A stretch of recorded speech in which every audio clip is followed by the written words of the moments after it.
Hello, everyone. This week's discussion post on the problem of scale and how it impacts the government's ability to operate effectively and to meet the needs of the population in which it controls or is run by is more than a little difficult to discuss, primarily because what it means by scale and what kind of government is in place.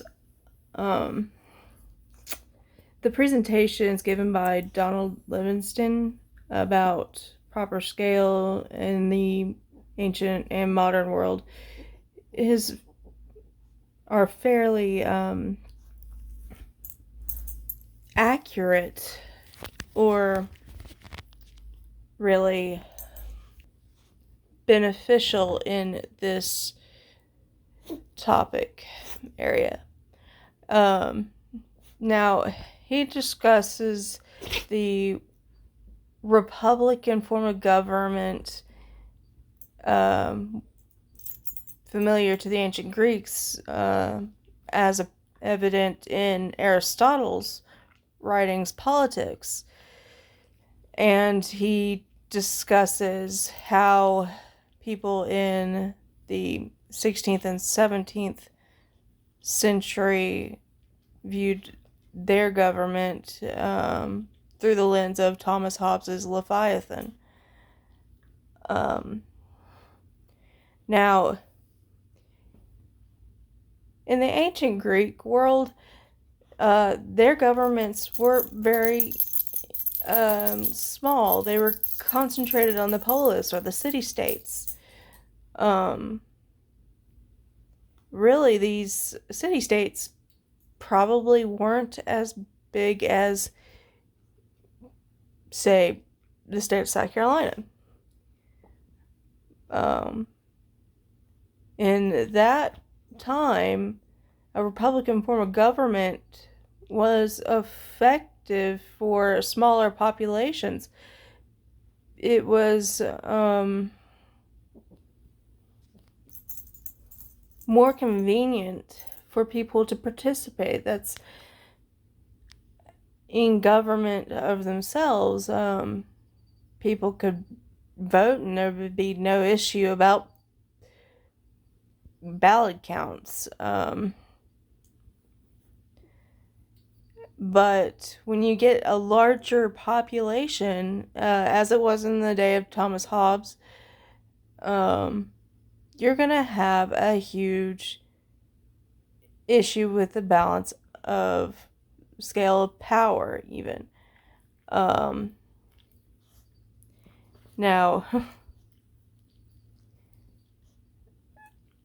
as seen in the Middle Ages, European Middle Ages, the power of the government was actually split between, and this is referring to a specific population or region, was split between the king, or ruling monarch, and the church. Fun fact about the Middle Ages, a lot of the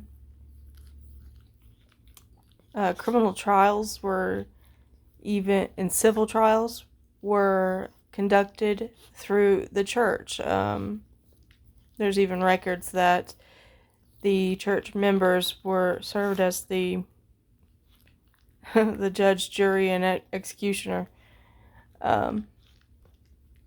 But still, there was that division of power, the king and the church, in a lot of ways. But in a lot of ways, they were also connected. You get the divine right of kings from this, too. But it was more effective for a larger population to have a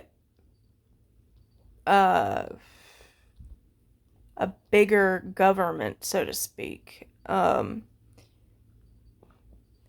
The The rules were more defined in many ways. But when you have the larger population, the needs of the people are also heavily diverse, whereas a republican form of government in the Greek world with a smaller population, the needs of the people were really met because it was a small population, it was a smaller geographic region in connection with that population, so their needs were pretty much the same. But whereas larger populations come along with larger regions. So one part of the country could be suffering from famine or war, but the other part of the population, not so much. And you come across a problem, is it correct to take away from the population that's doing okay and give to those who are not? And would that kind of action infringe upon the better off population's rights? So, and that led to a lot of controversy in many ways, because it depended on who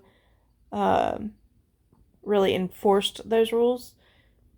The church in many ways would have been seen as more fair than the king, because they really serviced a defined part of the population in a specific region, whereas the king had to act overall. But in other situations, one famous one was the rebellion of the barons, which resulted in the Magna Carta in 1215. So you have a lot of